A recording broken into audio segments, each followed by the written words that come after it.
নমস্কার, আমি মহুয়া মৈত্র, কৃষ্ণনগর লোকসভার সাংসদ।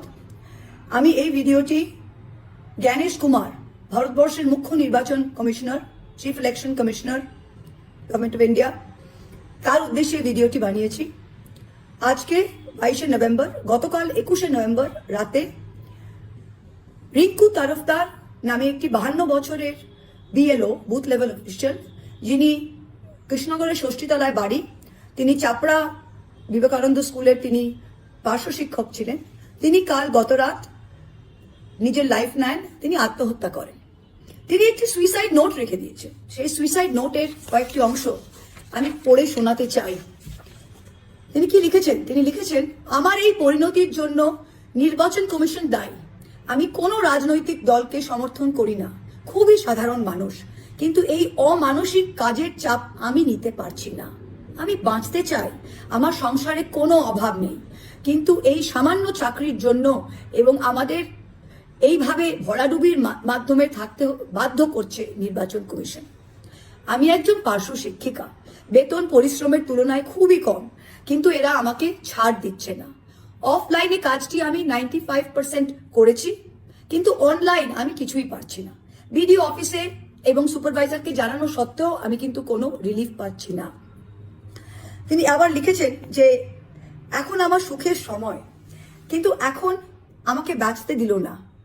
কাজটা অনেকেই কথা শুনে রাখতে গেলাম, এখন মনে হচ্ছে ছেড়ে দিলেই ভালো হতো, কিন্তু ফোনে রেজিস্ট্রেশন করা হয়ে গেছে, এখন ছেড়ে দেওয়াও যায় না। তিনি তারপর লিখেছেন তার গুরুত্বপূর্ণ সব জিনিসপত্র কোথায় আছেন, বাড়িঘর সবাই কিভাবে থাকবেন।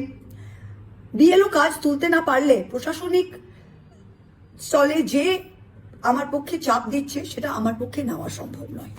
তিনি এই চিঠিটা, এই সুইসাইড চিঠিটা লিখে 52 বছরের এই মহিলা, যার সংসারে আর কোনো অভাব ছিল না, যার স্বামী, যার ম্যারিড মেয়ে, যার ছেলে, তাকে কোনো প্রবলেম দেয়নি, তিনি আজকে আত্মহত্যা করেছেন। এটার জন্য কে দায়ী?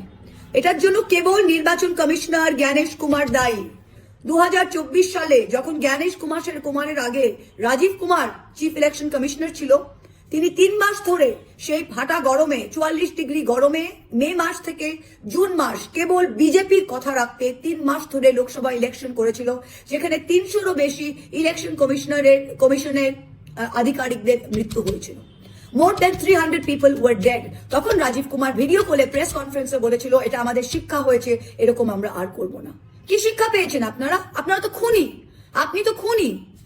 You should be put in a name and an FIR for aiding and abetting the suicide of Rinku Tarafdar. আজকে ওর বডি পোস্টমর্টম হচ্ছে। আমাদের কি করণীয় জানেন? আমাদের এই রিঙ্কু তরফদারের বডি নিয়ে অশোকা রোডে নির্বাচন কমিশনের বাইরে গিয়ে ধর্ণা দেওয়া উচিত। আপনাদের দেখা উচিত যে আপনাদের এই কেওটিক রিডিকুলাস সিদ্ধান্তের জন্য কিভাবে পরিবার, কিভাবে মানুষের জীবন তছনছ হয়ে যাচ্ছে। কি হবে এই 1 মাসে এসআইআর করে? এসআইআর কি কোনোদিন আমরা আগে করিনি? 30 দিনে এসআইআর করতে হবে।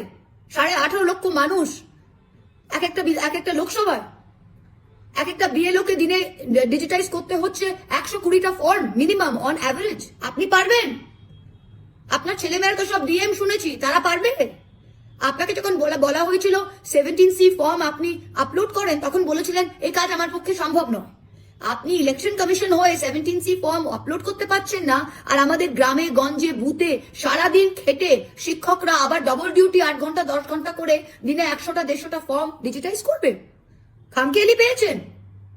ভোটার লিস্ট যদি এতই ভুয়ো, তাহলে আপনার মাস্টার নরেন্দ্র মোদী, আপনার মাস্টার অমিত শাহ, আপনার মালিক, তারা কিভাবে 24 সালে জিতে এসছে? সরকার কি করে হয়েছে? এই মৃত্যুর কৈফিয়ত আপনাকে দিতে হবে, এটা আমরা ছাড়বো না। 26 জনেরও বেশি মৃত্যু হয়েছে পশ্চিম বাংলায়, এটা আমার কনস্টিটিউয়েন্সির একজন হয়েছে। আমরা ছাড়বো না আপনাকে। আপনি কিন্তু এই খুনের দায়ী জ্ঞানেশ কুমার, শুনে রাখুন।